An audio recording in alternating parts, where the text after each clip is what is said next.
আরে সোনালি, এসেছিস? তোর জন্য বাটার গার্লিক ফিশ বানিয়েছি। ছোটোবেলার বান্ধবীকে দেখে আমার তো খুব আনন্দ হলো।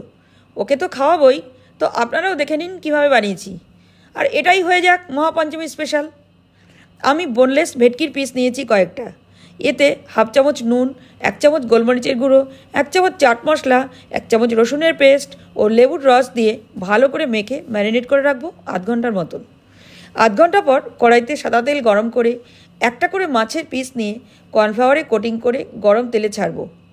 এপিট ওপিট লাল লাল করে ভেজে নামিয়ে নেব। সবগুলোই একই পদ্ধতিতে ভেজে নেব। এবার কড়াইতে কিছুটা বাটার দেব। গরম হলে রসুনের কুচি দেব। বেশ লাল লাল হলে লেবুর রস, চিলি ফ্লেক্স, পার্সলে পাতার কুচনো দিয়ে হাফ বাটি কর্নফ্লাওয়ার জল দেব। হাফ চামচ নুন দেব। এবার কিছুটা নাড়াচাড়া করে জল দেব।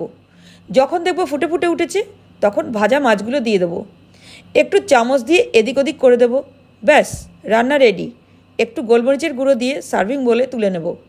কেমন দেখলেন আমার এই মাছের রেসিপি? ভালো লাগলে মোবাইলটা দেখতে দেখতেই একটা লাইক দিয়ে যান।